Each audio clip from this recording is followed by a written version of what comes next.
Hello students, how are you all?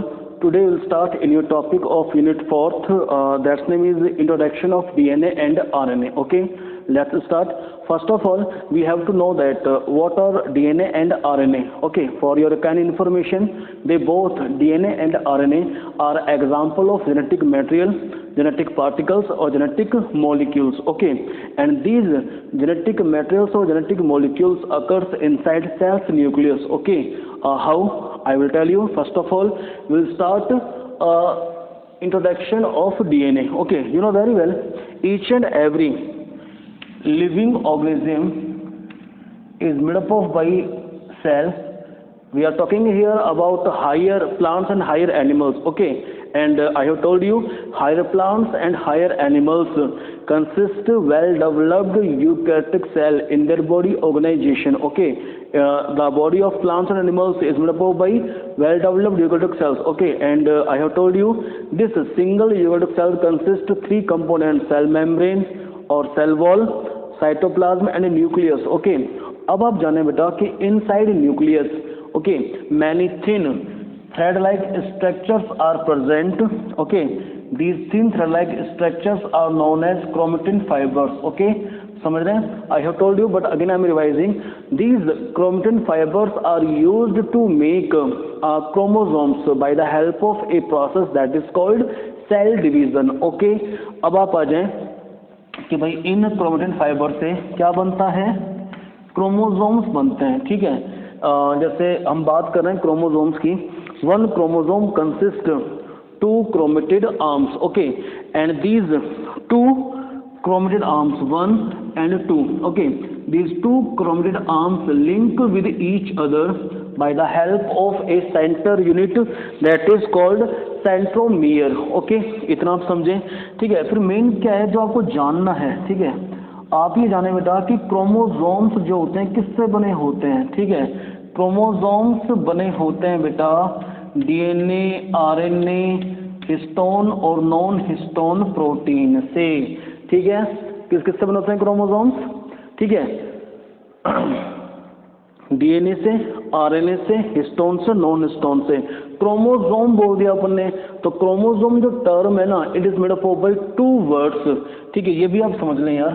ठीक है, chromo plus some. Here chromo means colour and some means body. जो chromosomes होते हैं बेटा they are colour bodies. Okay, and I have told you chromosome is made up of by DNA, RNA, histone protein and non histone protein. Okay, and some mineral ions are also present in chromosomes. Okay, but you should know that about 90 to 92% part, ठीक है, जो chromosomes का बेटा बना होता है it is made up of by DNA and histone. 90% जो part बना होता है क्रोमोसोम्स का. ठीक है, बाकी जो रिमेनिंग पार्ट है 8 to 10%. ठीक है, it is made up of by RNA and non histone protein, non chromosomal histone protein. ठीक है, क्या नाम देंगे उसको अपन? Non histone chromosomal protein. ठीक है, ये बेटा क्रोमोसोम्स हैं. ठीक है, अब बात चल रही बेटा अपनी कि क्रोमोसोम्स. ठीक है, कि अगर हम क्रोमोसोम्स को अगर स्ट्रक्चर को देखें, ऑब्जर्व करें अपन. ठीक है, then we find this type of structure. Okay, this type of structure. Okay, and this structure indicate about DNA. ये स्ट्रक्चर किसकी बन रही है बेटा? डीएनए की बन रही है. ठीक है, और मैंने जस्ट आपको बताया है कि जो क्रोमोसोम है, ठीक है, उसका 90 to 92% part is made up of by DNA and histone protein. ठीक है, और यहाँ पर जो मैं बना रहा हूँ आपको समझाने के लिए, ठीक है, ये है बेटा हिस्टोन प्रोटीन. कौन सी प्रोटीन है? Histone protein. ये तो एच से इंडिकेट कर रहा हूँ मैं हिस्टोन को, एच से, ठीक है, और डी से इंडिकेट कर रहा हूँ किसको, डीएनए को, ठीक है। तो यानी कि डीएनए के साथ अटैच क्या होती है, हिस्टोन प्रोटीन अटैच होती है। DNA is negatively charged molecule, कैसे होता है बताऊंगा अभी आपको मैं, ठीक है। और जो हिस्टोन प्रोटीन होती है it is positively charged protein, okay, they both link with each other, ठीक है। लेकिन अभी आप समझें क्योंकि हमारा टॉपिक है इस समय बेटा डीएनए का, ठीक है, इतना आपको डीपली भी नहीं जाना है, ठीक है, हमें पढ़ना है डीएनए क्या होता है, ठीक है। तो इसमें क्या है बेटा, जो डीएनए है ना, ठीक है, वो डीएनए जेनेटिक मॉलिक्यूल होता है जो क्रोमोसोम्स के ऊपर होता है, ठीक है। अब आप इसको समझें कि जो क्रोमोसोम्स होते हैं ना बेटा, ठीक है, क्रोमोसोम्स के ऊपर जो ये बना रहा हूँ बेटा, दे आर जीन्स, क्या होते हैं, जीन्स होते हैं, ठीक है। And for your kind information, each and every characteristics of plants and animal, okay, जो भी जेनेटिक कैरेक्टरिस्टिक्स होती है प्लांट्स की और एनिमल्स की, ठीक है, each characteristics is controlled by gene, okay, and gene is located on chromosomes at a specific site that is called gene loci और gene locus. Genes are made up of by genetic material, genetic particles, genetic matter, genetic molecules, and these genetic materials are DNA and RNA, कि वो jeans जो chromosomes के ऊपर होते हैं, ठीक है, वो जीन्स किससे बने होते हैं, जेनेटिक मटेरियल से और जेनेटिक मॉलिक्यूल से, जिनको आप जेनेटिक पार्टिकल, जेनेटिक मैटर्स भी बोल सकते हैं, और नाम क्या है उनका, डीएनए एंड आरएनए। तो ये डीएनए है बेटा, ठीक है। हाँ, इतना लेकिन समझ लें कि जो डीएनए न्यूक्लियस के अंदर मिलता है, न्यूक्लियस में क्रोमोसोम्स हैं, पता है आपको इस चीज का, कि जो डीएनए न्यूक्लियस के अंदर मिलता है उसको हम नाम देंगे न्यूक्लियर डीएनए, ठीक है। लेकिन कुछ जो डीएनए मॉलिक्यूल्स होते हैं दे अकर्स इन साइटोप्लाज्म, आपको पता है कि cytoplasm is a site for different kinds of cell organelles like chloroplast, mitochondria, ठीक है। तो हम बात कर रहे हैं कि क्लोरोप्लास्ट जो प्लांट सेल्स में प्रेजेंट होता है, ठीक है, it consist its own DNA, उसका खुद का डीएनए उसी के अंदर प्रेजेंट होता है, क्लोरोप्लास्ट के अंदर, ठीक है, समझ रहे हैं। और जो माइटोकॉन्ड्रिया होती है, mitochondria also consist its own DNA, mitochondria के अंदर भी खुद का डीएनए होता है। तो वो डीएनए कहलाएंगे बेटा साइटोप्लाज्मिक डीएनए या सेल ऑर्गेनल्स डीएनए, ठीक है, ये आपको ध्यान रखना है। अब हम जानेंगे हिस्ट्री ऑफ डीएनए, कि भाई डीएनए की डिस्कवरी किसने की, ठीक है, और क्या इस जिसके पीछे मतलब इतिहास है डीएनए के पीछे। लेकिन आप इतना समझ लें बेटा कि ये तो आपने सुना होगा और शायद मैंने बता भी दिया है आपको कि जो जीन्स होते हैं ना, जीन्स जो लोकेटेड किसके ऊपर होते हैं बेटा, क्रोमोसोम्स के ऊपर होते हैं। Genes are transferred from generation to generation and control genetic characters, okay, और simply you can say that chromosomes carry genes from generation to generation, ठीक है। यानी सिंपल सा डेफिनेशन ये है कि जो डीएनए होता है ना, डीएनए जेनेटिक मटेरियल, ठीक है, it is stable genetic material that is transferred from generation to generation. होता आरएनए भी जेनेटिक मटेरियल है बेटा, ठीक है, हम वायरसेस की बात कर रहे हैं तो वायरसेस के अंदर आरएनए भी जेनेटिक मटेरियल होता है, ठीक है, और हमारे अंदर भी आरएनए है, लेकिन आरएनए इतना स्टेबल नहीं है जितना डीएनए स्टेबल होता है। कैसे स्टेबल है बताऊंगा अभी आपको बाद में, ठीक है, लेकिन इतना आप समझें, ठीक है, कि DNA is a stable genetic material that is transferred from generation to generation, ठीक है।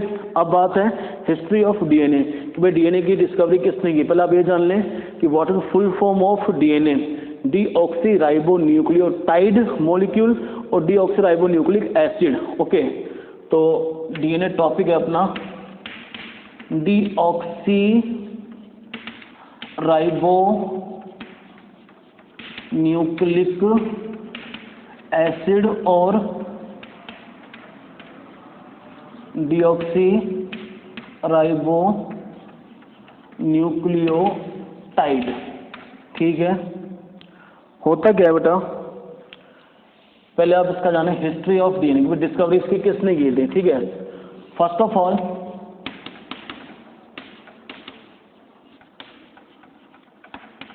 इन 1868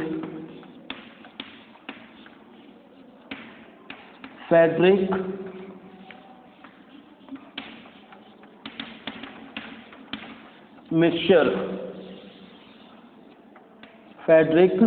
Michel named scientist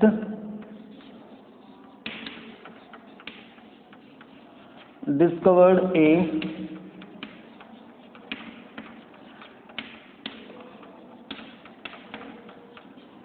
chemical substance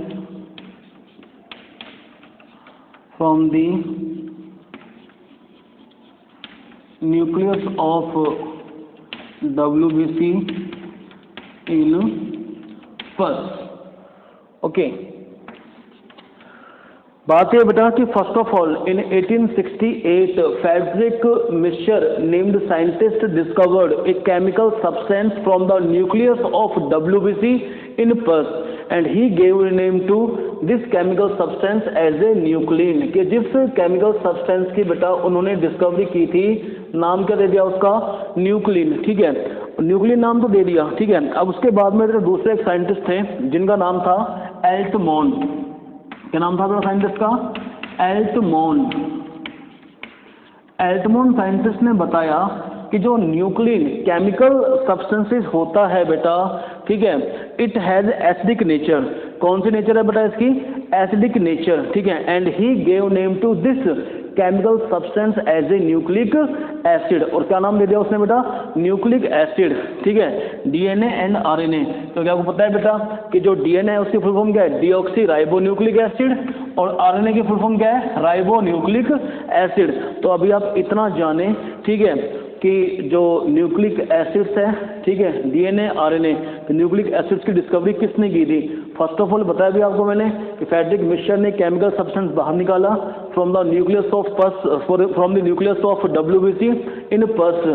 ठीक है, और नाम का दे दिया उस केमिकल सब्सटेंस का, न्यूक्लिन. फिर उसके बाद में एल्टमॉन, जो एल्टमॉन साइंटिस्ट है, उन्होंने बताया कि जो न्यूक्लिन केमिकल सब्सटेंस है it has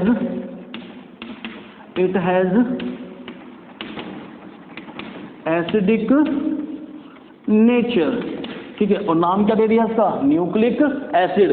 their are two types of nucleic acid, deoxyribonucleic acid DNA, ribonucleic acid RNA. ठीक है, अब हम बात कर रहे हैं केमिकल कंपोनेंट्स ऑफ DNA, कि जो DNA है, ठीक है, वो किस किस से मिलकर बना होता है.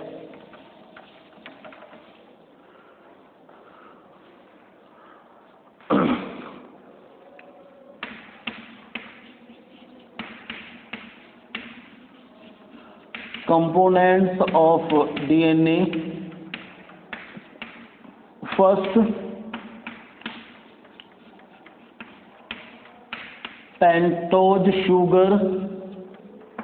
Number second, nitrogenous bases. Number third, phosphoric acid. ठीक है, अभी जस्ट मैं बेटा को नाम बताया था कि जो DNA है वो क्या कहलाता है, डीऑक्सीराइबोन्यूक्लिक एसिड और डीऑक्सीराइबोन्यूक्लियोटाइड. अब आप समझें कि what the mean of your deoxyribonucleotide. मैंने बताया भी जस्ट आपको कि जो DNA होता है it consist three chemical elements. First pentose sugar, nitrogen base and phosphoric acid. Combinedly these three chemical elements form deoxyribonucleotide. ठीक है, अगर ये तीनों केमिकल एलिमेंट्स प्रेजेंट हैं DNA के अंदर तो DNA को हम क्या बोलेंगे, डीऑक्सीराइबोन्यूक्लियोटाइड. ठीक है, एक डेफिनेशन है बेटा DNA के केस में कि DNA is a long polynucleotide chain. कि जो DNA बेटा क्या है, लॉन्ग पॉलीन्यूक्लियोटाइड चेन. यहाँ पॉली मीन्स क्या है, मैनी. न्यूक्लियोटाइड किससे बना हुआ है बेटा, इन तीनों से. बताया ना कि ये जो तीन केमिकल एलिमेंट्स होते हैं they occurs in DNA. Pentose sugar है, नाइट्रोजन बेस है और फॉस्फोरिक एसिड है. ठीक है, वो क्या बनेंगे मिलकर, न्यूक्लियोटाइड. तो DNA अपने आप में क्या बेटा, लॉन्ग पॉलीन्यूक्लियोटाइड चेन होती है. जैसा अब ये स्ट्रक्चर आप देख रहे हैं, ये DNA की स्ट्रक्चर हो गई है. ठीक है, अब इस DNA की स्ट्रक्चर में आप देख रहे हैं लॉन्ग चेन है, दो चेन है. ठीक है, ये दोनों चेन क्या है बेटा, पॉलीन्यूक्लियोटाइड चेन होती हैं. ठीक है, जैसे वन चेन और सेकंड चेन. ठीक है, ये दोनों चेन कौन सी हैं, न्यूक्लियोटाइड चेन होती हैं. और इन चेन के पास ये तीनों केमिकल एलिमेंट्स प्रेजेंट होते हैं. ठीक है, ये चेन कैसे बनती है, क्या है क्या नहीं बताऊंगा बाद में अभी आपको मैं. ठीक है, लेकिन इतना समझें कि जो डीएनए होता है it is long polynucleotide chain, ठीक है, क्योंकि इसके पास तीनों केमिकल एलिमेंट्स प्रेजेंट होते हैं। अब हम पढ़ेंगे बेटा एक एक केमिकल एलिमेंट्स के बारे में जो क्या बनाते हैं, पॉलीन्यूक्लियोटाइड चेन, ठीक है। First hour topic is pentose sugar. Pentose sugar, pentose sugar is an example of monosaccharide sugar. You know very well about carbohydrates. Okay, carbohydrates is a chemical compound that is made up of by carbon, hydrogen and oxygen elements, ठीक है। अब जो carbohydrates होते हैं बेटा they are of 4 types। एक तो होता है बेटा monosaccharides, दूसरा disaccharides, तीसरा oligosaccharides और चौथा पॉलीसैकेराइड्स, ठीक है। अब जो पेंटोज शुगर है it is example of monosaccharides, carbohydrates, ठीक है। होता क्या बेटा, there is general chemical structural formula to find out general chemical formula to find out structural formula of carbohydrates, that is CnH2nOn। Here N means number of atoms, ठीक है। तो होता क्या बेटा, इन केस ऑफ मोनोसैकेराइड्स, ठीक है, अगर हम n equal to number of atoms रखेंगे then we can easily find structural formula of carbohydrates, ठीक है। ये बात कर रहा हूँ मोनोसैकेराइड्स की। Here mono means single, saccharides means sugar unit, ठीक है, कि मोनोसैकेराइड्स वो फॉर्म होती है कार्बोहाइड्रेट्स की that consist single sugar unit, ठीक है। तो अब देखिए बेटा कि जैसे आपने n=5 रख दिया, देखो पेंटोज जो टर्म है ना it is made up of by 2 words, penta plus ose, ठीक है। अब जरा डीपली मत जाइए, थोड़ा नॉर्मली समझ लीजिए। पेंटा प्लस ओज, पेंटा मीन्स क्या होता है 5 और ओज यहाँ पे इंडिकेट कर रहा है एल्डोज को और एल्डोज इंडिकेट कर रहा है एल्डिहाइड फंक्शनल ग्रुप को, यानी कि आप समझ जाना कि जो ये पेंटोज शुगर होती है इसमें एल्डिहाइड फंक्शनल ग्रुप प्रेजेंट होता है, ठीक है। Penta plus aldose is equal to pentose, ठीक है। अब जो पेंटा बोल दिया तो कार्बन नंबर एटम्स कितने होंगे, 5 होंगे। तो किस में पुटअप करेंगे आप, इस स्ट्रक्चरल फॉर्म, इस केमिकल फॉर्मूला के अंदर, इस जनरल फॉर्मूला के अंदर, ठीक है। जैसे C is equal to 5 as H2 into 5 O into 5, क्या बन गया C5H10O5, ये बन गया बेटा structural formula of pentose sugar that consist 5 carbon, ठीक है। तो जो पेंटोज शुगर है बेटा ये 5 कार्बन कंटेनिंग मोनोसैकेराइड शुगर होती है, ठीक है।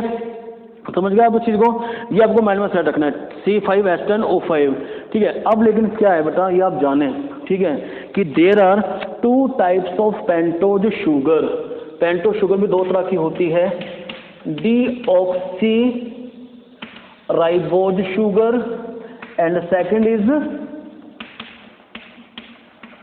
राइबोज शुगर, ठीक है। For your can information deoxy ribose sugar occurs in DNA, जिसके बारे में हमें अभी जानना है, ठीक है। और राइबोज शुगर किसमें होती है, आरएनए के अंदर, ठीक है, जिसको हम बाद में पढ़ेंगे। अब देखो जब नाम इसका बोला डीऑक्सी राइबोज, ठीक है, तो होता क्या है बेटा कि जो ये केमिकल फॉर्मूला आपको दिख रहा है, सॉरी स्ट्रक्चरल फॉर्मूला जो आपको दिख रहा है ना, ये C5H10O5 ये है पेंटोज शुगर का, ठीक है। ये तो है किसका बेटा, राइबोज शुगर का C5H10O5। अगर इसमें से एक ऑक्सीजन एटम डिग्रेड हो जाता है then this structural formula of deoxyribose sugar, ठीक है। डीऑक्सी यानी कि एक ऑक्सीजन एटम क्या हो गया, डिग्रेड हो गया, ठीक है। तो आप समझें कि जो डीऑक्सीराइबोज शुगर होती है, ठीक है, वो प्रेजेंट किस में होती है, डीएनए में होती है, ठीक है। और उसका जो स्ट्रक्चरल फॉर्मूला है दिस वन इज C5H10O4, क्योंकि एक एटम जो है ऑक्सीजन का वो क्या हो गया है, डिग्रेड हो गया है। समझ रहे हैं आप इस चीज को, ठीक है। अब हम बात करेंगे स्ट्रक्चर की, ठीक है, कि भाई स्ट्रक्चर कैसे बनती है। 2 स्ट्रक्चर्स होंगी बेटा, एक तो स्ट्रेट चेन फॉर्म और एक साइक्लिक फॉर्म, ठीक है। पहले हम देखेंगे स्ट्रेट चेन फॉर्म के बारे में। जैसे अब कितने कार्बन है, 5 कार्बन है, कार्बन नंबर 1 2 3 4 5। मैंने बताया अभी आपको बेटा कि जो ये पेंटोज है, ठीक है, पेंटोज कंटेन 5 कार्बन, ठीक है, और 5 कार्बन कंटेनिंग मोनोसैकेराइड शुगर्स होती है जो कंसिस्ट करती है एल्डिहाइड फंक्शनल ग्रुप, ठीक है। तो फर्स्ट कार्बन पे आप फंक्शनल ग्रुप लगा दें, एल्डिहाइड फंक्शनल ग्रुप, ठीक है, समझ रहे हैं आप इस चीज को। अब सेकंड कार्बन पे क्या होगा, H CH H OH H OH H H और OH, ठीक है, ये H, ठीक है। अब आप देखें हर एक कार्बन की वैलेंसी कंप्लीट हो रही है, 1 2 3 4 1 2 3 4 1 2 3 4 1 2 3 4 1 2 3 4, हर एक कार्बन की वैलेंसी कंप्लीट हो रही है। आपको पता है कि carbon has 4 bonds to complete its valency, ठीक है। अब बेटा क्या है कि जो ये स्ट्रक्चर है ना, स्ट्रेट चेन फॉर्म, ठीक है, डिऑक्सीराइबो शुगर की, ठीक है, ये होती है बेटा अल्फा स्ट्रक्चर। कौन सा स्ट्रक्चर है, alpha structure. Number first carbon पे आप देख रहे हैं, ठीक है, कि लेफ्ट साइड में क्या है, H है यहाँ पर, ठीक है। तो ये कौन सा स्ट्रक्चर हो गई है, अल्फा स्ट्रक्चर। डीपली आप पढ़ लेंगे बेटा केमिस्ट्री के अंदर, ठीक है। और बीटा स्ट्रक्चर अगर ये होती, आपको पता है आइसोमर्स होते हैं, आइसोमर्स में क्या होता है कि जो स्ट्रक्चरल जो इनका जो केमिकल फॉर्मूला होता है वो तो सेम होता है, लेकिन थोड़ी स्ट्रक्चर चेंज हो जाती है, ठीक है, वो क्या कहलाते हैं, आइसोमर्स कहलाते हैं। अब जैसे यहाँ पर OH हो जाए और यहाँ H हो जाए, ठीक है, तो क्या कहलाएगी, बीटा स्ट्रक्चर। लेकिन कैसे होगा OH H बताऊंगा अभी आपको मैं, ठीक है। तो इस स्ट्रक्चर को देखें। अब इसमें क्या होता है बेटा कि नंबर 4 देखो ना, carbon number first, second, third, fourth और ये फिफ्थ। नंबर 4 जो कार्बन है, ठीक है, यहाँ OH से एक तो ये O निकल के आ गया, ठीक है, और ये बॉन्ड जुड़ गया साथ किसके, कार्बन नंबर फर्स्ट के, ठीक है, और जो H था ना, H वो जुड़ जाएगा साथ इस O के टू कंप्लीट इट्स वैलेंसी, ठीक है, समझ रहे हैं। दोबारा बता रहा हूँ आपको मैं कि नंबर 4 से OH, ये O है, ठीक है, O अब लिंक हो रहा है साथ किसके, कार्बन नंबर फर्स्ट के bye the help of bond, ठीक है, और जो H था वो जुड़ जाएगा साथ इस O के टू कंप्लीट इट्स वैलेंसी, ठीक है। अब ये स्ट्रक्चर जो बन गई बेटा, ये है अल्फा स्ट्रक्चर ऑफ डिऑक्सीराइबोज शुगर, जिसमें कार्बन नंबर फर्स्ट के लेफ्ट साइड में क्या है, H है, और राइट साइड में क्या है, OH है, ठीक है। अब अगर इसके अपोजिट होगा कि अगर लेफ्ट साइड में OH है और राइट साइड में क्या है, H है, तो वो स्ट्रक्चर क्या कहलाएगी, बीटा स्ट्रक्चर। ये आप ध्यान रखें, ठीक है। अब हम बात कर रहे हैं कि इस साइक्लिक स्ट्रक्चर को देख के हम बनाएंगे साइक्लिक और रिंग स्ट्रक्चर, ठीक है। हालांकि ये स्ट्रेट चेन फॉर्म है, इसको देख के हम साइक्लिक और रिंग शेप्ड स्ट्रक्चर बनाएंगे, ठीक है। इस अल्फा डिऑक्सीराइबो शुगर को देखकर,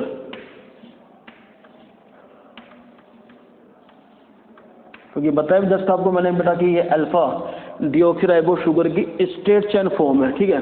अब आप देखें, ये जो मैं डार्क कर रहा हूं बेटा, ये कार्बन है, कार्बन नंबर 1, कार्बन नंबर 2,